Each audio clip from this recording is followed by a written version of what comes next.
Buenas tardes, compañeros y doctora. Hoy nuestro grupo y yo les venimos a presentar el siguiente tema de Sendero Luminoso: orígenes, desarrollo y su impacto en la sociedad peruana. Antes de comenzar, me gustaría mostrarles una entrevista que nuestro grupo hemos hecho acerca de preguntas de Alberto Fujimori y Abigail Guzmán. Continúe, por favor.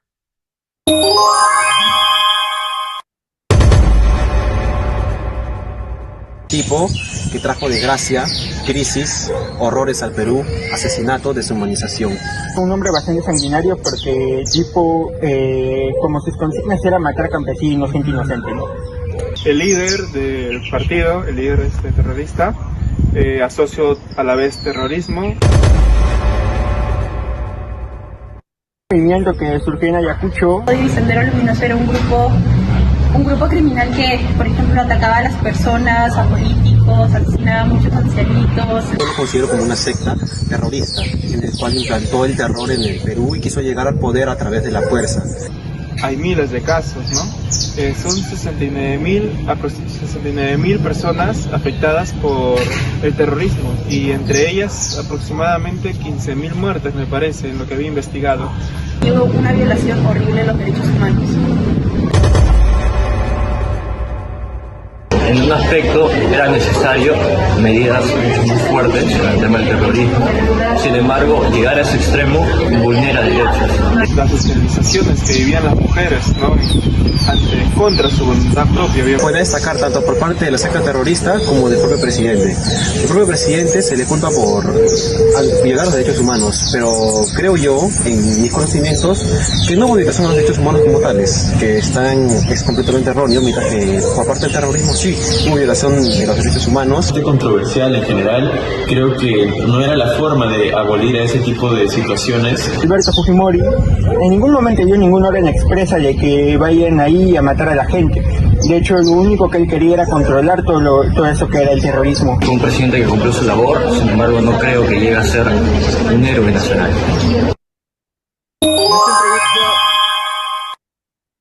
En esta entrevista hemos logrado apreciar los diferentes puntos de vista de las personas. Sin embargo, empezaremos hablando sobre la principal pregunta que hemos hecho en la entrevista. ¿Quién fue Abigail Guzmán? Abigail Guzmán, conocido como Camarada Gonzalo, fue el principal líder del partido político de Sendero Luminoso y también terrorista, donde se le acusa de los cargos de varios atentados, eh, ya sea como coche bombas o ejecución de personas inocentes de la sierra. Continúe, por favor. Sus orígenes lleva a cómo llegó al poder o cómo llegó al formar ese partido y esa ideología es dentro de la Universidad San Cristóbal de Huamanga, que se encuentra en Ayacucho. Dicho de esta manera, Abimael Guzmán llegó a ser un doctor de filosofía en donde impartía sus clases en donde enfocaba mayormente un adoctrinamiento a los jóvenes en esa época. Siento, por favor. La ideología principal son tres. El marxismo, que es la lucha de la desigualdad social, en este caso, la reivindicación del obrero. El leninismo, que se basa en que la lucha de la revolución debe llevarse a por las armas. Y el maoísmo, que se lleva a través de la lucha del campo. Siguiente, por favor. Al fin y al cabo al hombre le pueden quitar las cosas, menos lo que tiene acá. Así es. A nadie. Así lo maten. Y si no muere, esto quedan los demás. Y eso nunca se va a borrar. Ahí podemos apreciar lo que ha dicho Abimael Guzmán sobre su pensamiento, Gonzalo, es acerca de un adoctrinamiento total a cómo llevaba, con el fin de llevar al poder por completo al Abimael Guzmán hacia el Estado, implantar una dictadura del Partido Comunista donde solo existiera ese. Por último, quisiera terminar con una frase dicha por Lenin en la Revolución Bolchevique, que lo utilizan los senderistas, que salvo el poder, todo es ilusión. ¿Qué quiere referirse a eso? Que las personas a senderistas no llegarían a un extremismo, siendo así de que todo, todo acto que ellos hicieran va a tener que llevarse por las armas y el asesinato de personas. Le paso lo siguiente a mi compañero. Muchas gracias. Bien, continuamos con el año 1980. Entonces, podríamos decir de que, o mejor dicho, es cierto de que en este año es donde realmente se surge este movimiento de terrorista de Sendero Luminoso. Como sabemos, el líder, el cual es Abimael Guzmán, él tenía un pensamiento comunista extremista y él pensaba que en base a se podría cambiar un país desde sus raíces. Asimismo, tenía influencia en el comunismo maoísta, el cual decía que una guerra popular para poder derrocar al Estado. Además de que las luchas comienzan en los campos y es así como Sendero Luminoso comienza yendo, por decirse, en estas zonas, los campos, de lugar en lugar, llevándose a personas para compartir su propia ideología. Sin embargo, a las que no compartían esta misma tenían como única y primera opción su asesinato. Es así como esto también comienza en la ciudad de Ayacucho, donde podría decirse, existía lo que era más falta de oportunidades. Es por eso que el mensaje de Sendero Luminoso de una revolución para ellos significaba como algo más manso, algo más mansito. Entonces ellos lo tomaron como una salida, una escapatoria. Es así como dijo mi compañero también, esto se enseñaba en las universidades, entonces primero se fue dado a los estudiantes y más adelante se fue dando a todo el pueblo, así como los campesinos. Es así como inicia el primer atentado, que es el atentado de Chuchi Ayacucho, el 17 de mayo de 1980. Lo que pasó aquí fue que un grupo de senderistas terminaron por eliminar cualquier material electoral, tales como ánforas, en el contexto de que días antes, esto sucedió días antes de las elecciones presidenciales. Entonces, ellos querían dar el significado de que se oponían rotundamente a lo que era el sistema electoral peruano, así como al Estado. Y esto es lo que marcó el inicio de la guerra popular. Continuamos con otro de los eventos a causa de Sendero Luminoso, que fue la masacre de Lucanamarca, 3 de abril de 1983. Como podemos observar en la imagen, ahí vemos a pobladores reunidos. Esto se dio debido a que ese grupo de pobladores había asesinado a su mandatario, el cual era un senderista, debido a que este mismo mandatario estaba tratando de imponer estas ideales a sus mismos pobladores, los cuales estaban en contra. Y debido a esto, ellos terminaron por lincharlo y asesinarlo. Lo que pasó aquí fue que aproximadamente el grupo de 60 senderistas, que eran, por decir, compañero de ese mandatario asesinado, estaban reprimidos debido a que estos mismos pobladores lo habían asesinado. Entonces, lo que hicieron los senderistas fue llegar al pueblo y terminaron asesinando a 69 de estos pobladores, entre ellos niños, mujeres, varones, los torturaban y como fin asesinándolos. Hasta este momento se observaba ya la gran, por decir, desprecio que se tenía a la vida por parte de este grupo terrorista. Continuamos con otro de los eventos que es el asesinato de Marilena Moyano, el 15 de febrero de 1992. Ella fue una mujer, la cual era conocida como Madre Coraje. Ella era de Villa El Salvador y lo que pasó fue días antes de su muerte que Sendero Luminoso había convocado un paro nacional. Ella, al estar totalmente opositora, ella se oponía totalmente a sus ideales porque si bien había personas que estaban de acuerdo a ellos, habían personas a las cuales se oponían. Ella era un claro ejemplo de esto. Entonces, Sendero Luminoso, al convocar al paro nacional, ella salió ese mismo día del paro a marchar, mostrando así su oposición. En ese momento llegaron un grupo de senderistas y terminaron asesinándola, tirándole un balazo tanto en la cabeza como en el cuerpo.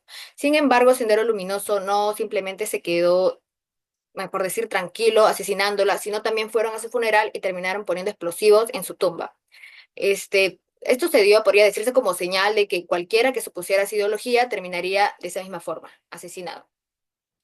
Se dio, como mencioné antes, se dieron dos ejemplos, los cuales se dieron en provincia, en lugares alejados de Lima, pero lo que voy a mencionar ahora es algo que se dio en Lima y realmente marcó un antes y un después, porque ahí fue cuando los limeños se dieron cuenta de que este grupo terrorista estaba atentando y vulnerando totalmente nuestros derechos humanos.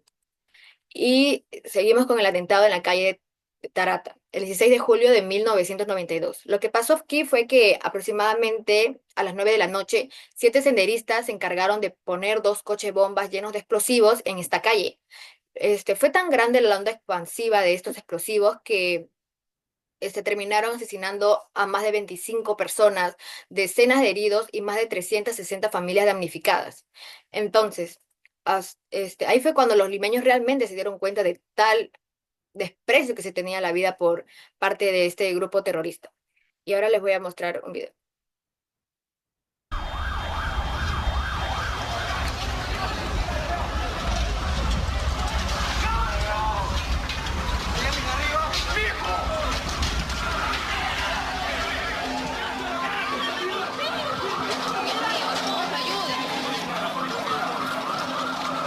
Pese a que ha transcurrido aproximadamente 2 horas en que se registró el atentado, los bomberos y policías continúan removiendo escombros, como también evacuando heridos. Se calcula que hasta el momento por lo menos han sido evacuados 60 heridos, la mayoría de ellos de extrema gravedad.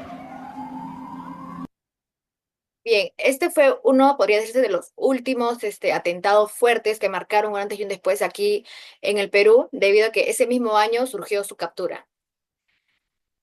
Entonces, el GEN, el Grupo Especial de Inteligencia, el cual era un grupo que tenía como objetivo, podría decirse, capturar al líder de Sendero Luminoso, porque sabían de que ellos capturando el líder podría iniciar lo que es la debilitación de dicho grupo.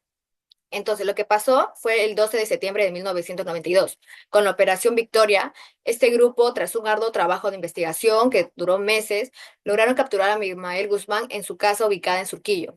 Pero no solamente se encontraba él, sino también se encontraba dos senderistas, los cuales tenían como objetivo, por decir, hacer la fachada de vivir en esa casa como una familia tranquila. Sin embargo, esa casa también pertenecía a un grupo de varios senderistas, los cuales planeaban ahí adentro. Tras la captura de Abimael Guzmán, verlo a él con su traje de rayas, enrejado, significaba que este grupo terrorista Sendero Luminoso estaba debilitado. Asimismo, marcó en nosotros los peruanos un alivio debido a que durante muchos años había sufrido violencia. Y voy a mostrar un video.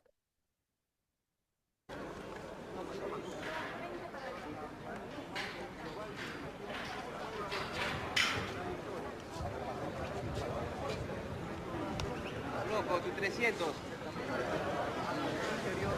Unos piensan que sonarán derrota. Sueñan. Loco. Decimos, sigan soñando. Es simplemente un recodo, nada más. Que bien el clavo. Abimael Guzmán, capturado. ¿Qué pasó con mi compañero?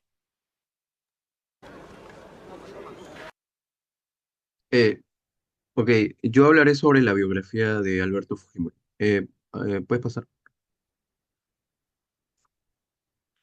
Ok, Alberto Fujimori nació el 28 de julio de 1938 en Lima, Perú. Es hijo de padres inmigrantes. Estudió matemáticas en la Pontificia Universidad Católica del Perú y luego viajó al extranjero, a Francia y a Estados Unidos, donde realizó maestrías y especialidades en física y en ciencias matemáticas, para luego con toda esta información, todo este estudio que él realizó, retornar al Perú y trabajar de profesor y rector en la Universidad Agraria de La Molina. Eh, Siguiente, por favor. ¿Cómo llegó a la presidencia? Primero hay que empezar, ¿no? Alberto Fujimori se introdujo a la política en 1990 postulándose a la presidencia, siendo sorpresa de todos ya que era un partido, el Cambio 90, ese era su partido, un partido prácticamente que nadie conocía, ¿no? Pero según su campaña, todo lo que fue avanzando, cómo usó su campaña, y además de su lema honra es tecnología y trabajo, logró captar la atención de muchas personas que al final terminaron votando por él, ¿no? Y sorprendentemente logró pasar a la siguiente vuelta, a la segunda vuelta contra Mario Vargas Llosa, donde él salió electo. En el contexto de los años 80, donde nos encontrábamos en una crisis económica y además con lo de Sendero Luminoso y de que la gente ya estaba harta de los partidos tradicionales, Alberto Fujimori propuso en una de sus promesas, antes de ingresar a la presidencia, que iba a realizar un cambio lento, un cambio gradual sobre la economía, cosa que atrajo mucho a las clases bajas. Y a comparación de Mario Vargas Llosa, que ofreció un cambio radical, cosa que fue impopular entre la gente, ¿no? Luego, Alberto Fujimori, al llegar ya a la presidencia, lo primero que hizo fue el choque económico. Una decisión que fue bastante controversial, ya que fue criticada debido a que él había prometido otra cosa, pero que sin embargo, debido a sus resultados, esto logró una gran efectividad estableciendo la economía del país, ¿no? Y luego también Alberto Fujimori fue el líder, una de las cabezas que lideró la captura de los líderes de Sendero Luminoso y del MRTA, consolidando muy a favor su gobierno. Y luego fue reelecto en 1995 a 2000, donde tuvo un tercer mandato, pero que eh, se vio tan involucrado en problemas de corrupción y de violación a derechos humanos con los casos de desapariciones, las esterilizaciones forzadas y también de los asesinatos de Barrios Altos y de La Cantuta, decidió huir a Japón y renunciar a la presidencia vía fax, para luego en el 2009 ser condenado a 25 años de prisión para posteriormente en el 2017 ser indultado por el presidente Pedro Pablo Kuczynski, alegando que por problemas de salud. Y finalmente falleciendo el 11 de septiembre del presente año.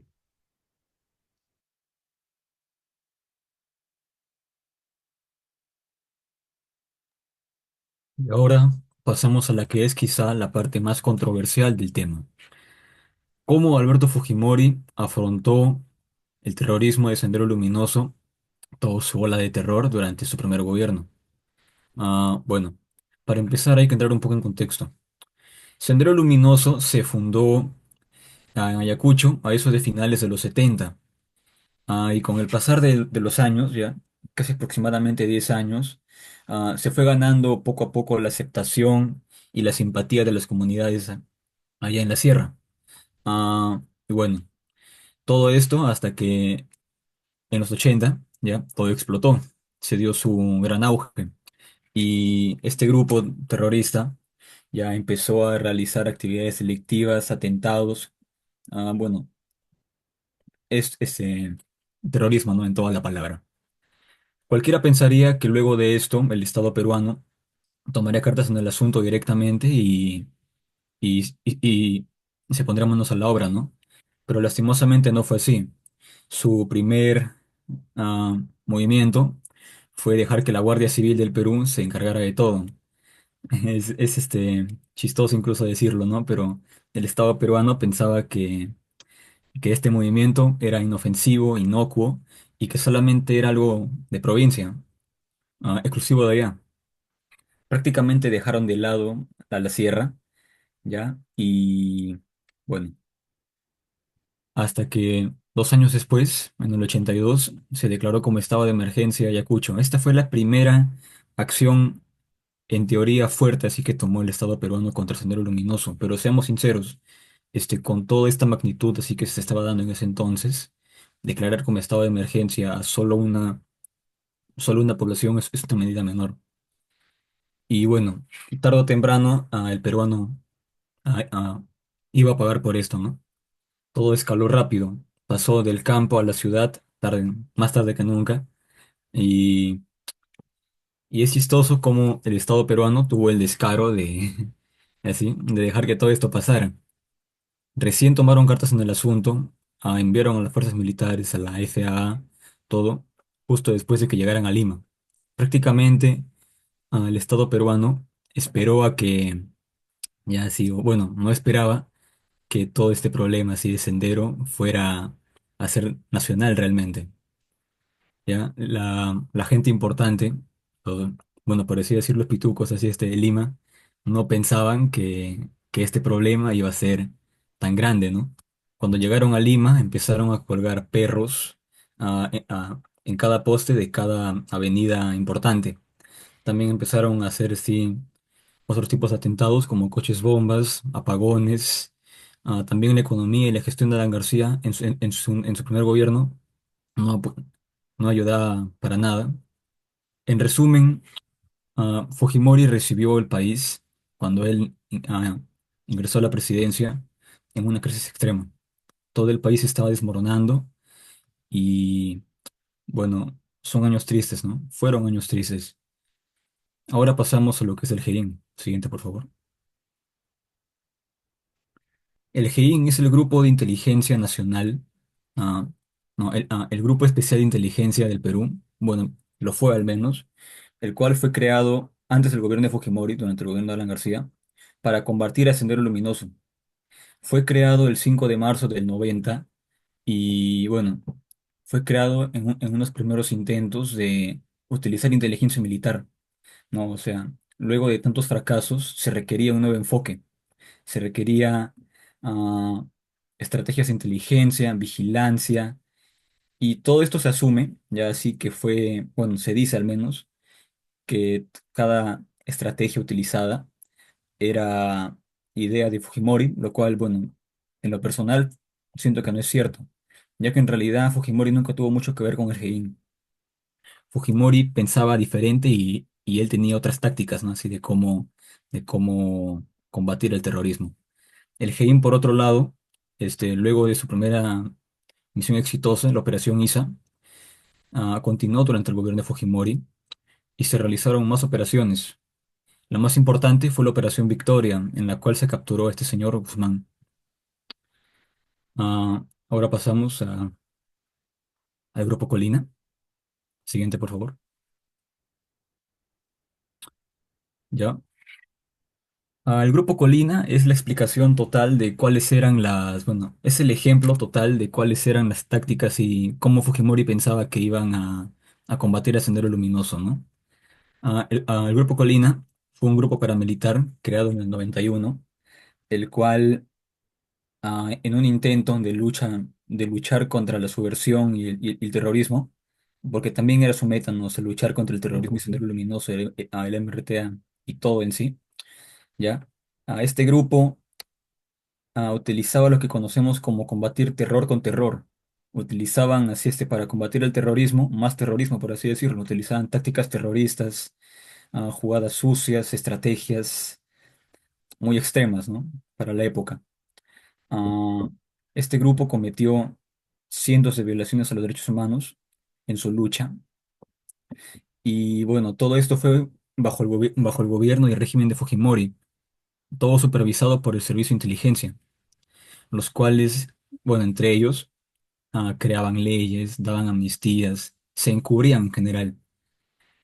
Pero tarde o temprano, no, o sea, todo iba a salir a la luz. Y eso pasó. Llegó un punto en el que no pudieron ocultarlo más y, bueno, salió lo que ustedes saben, ¿no? La Comisión de la Verdad, todo lo que dijo Toledo y eso. Los que tuvieron que pagar, pagaron. Ahora les paso a mi compañero.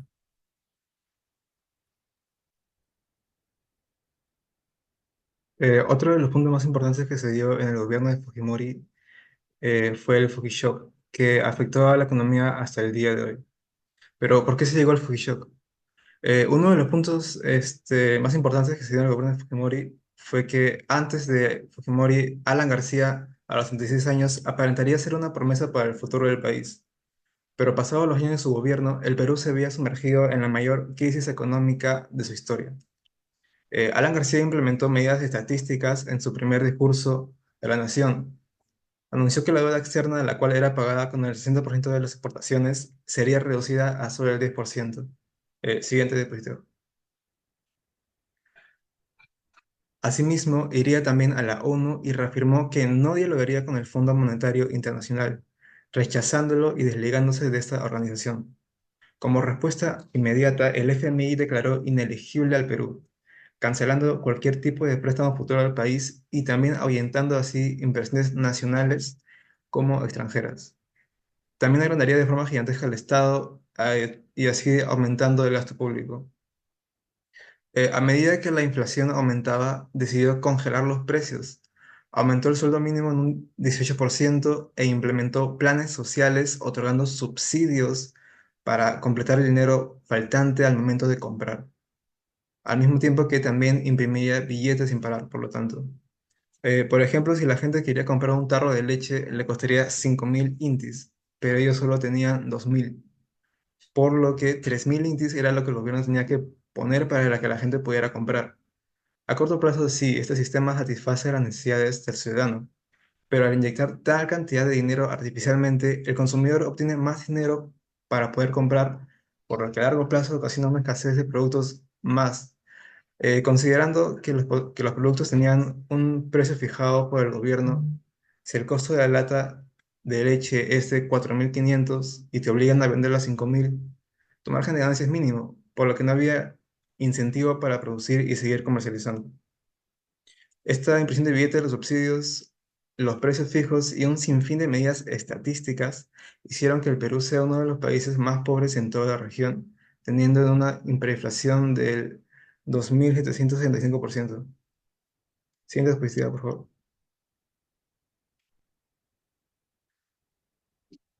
Para finales de aquel año, Mario Vargas Llosa y Alberto Fujimori, como lo dijo mi compañero, se presentaron como posibles candidatos presidenciales. Ambos tenían como principal objetivo eliminar la gigantesca inflación que nos dejaba el gobierno de Alan García, pero los medios eran distintos. Mientras que Mario Vargas Llosa apuntaría por un recorte del Estado, una privatización del sector público, una reducción de impuestos por un libre mercado y, por supuesto, el shock económico, Alberto Fujimori aspiraba más a una economía social del mercado con un Estado intervencionista de una manera que incentive a la economía privada y obviamente diciéndole no al shock económico. Siendo presidido, por favor. Gracias a su popularidad y a la llegada que Alberto Fujimori tenía por sobre todo más que la promesa de no hacer el shock económico, logró ganar las elecciones en 1990 en segunda vuelta con un 62% de los votos, convirtiéndose así en el presidente más votado en la historia del Perú. Siendo prioridad. Así es como el 28 de julio de 1990, Alberto Fujimori juramentaría como nuevo presidente de la República. Tras largos días de análisis se reunirían esas cuatro personas quienes estaban a punto de cambiar el destino del país. Alberto Fujimori y Hurtado Miller bajo la asesoría de los economistas Carlos Boloña y Hernando de Soto. Así, estos estudiarían las mejores medidas económicas para acabar la inflación y finalmente llegaron a un acuerdo y a la mejor opción para el crecimiento de la economía. El único problema era que aplicarían lo que Fujimori se había permitido ni siquiera pensar, el shock económico. Ah, ¿En qué consistió el Fukishock? Esto básicamente consistió en liberar los verdaderos precios de los productos al mercado, eliminando los subsidios diarios y parando de inmediato la impresión deliberada de billetes. Esto en teoría ayudaría a que la economía se regularice de manera natural al mercado para que los precios sean acordes a la oferta y demanda de aquel entonces. Pero esto ocasionó que los precios se elevasen a números inimaginables. Para aquella época el arroz, la leche, el aceite y hasta el pan aumentaron en un 100%, por lo que fue prácticamente imposible comprar estos productos para muchos peruanos. Esta noticia fue anunciada de la siguiente manera, en el siguiente video. Es así que la lata de leche evaporada que hoy costaba en la calle 120.000 intis, costará a partir de mañana 330.000 intis. El kilo de azúcar blanca, que solo se conseguía a 150.000 intis, costará a partir de mañana 300.000 intis. El pan francés, que esta tarde costaba 9.000 intis, costará a partir de mañana 25.000 intis. Que Dios nos ayude.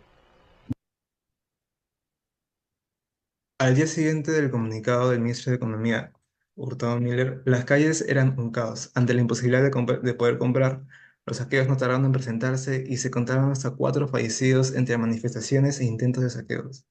Fue una medida dura para la población peruana, pero fue necesario para evitar el cataclismo económico del que muy posiblemente era imposible salir.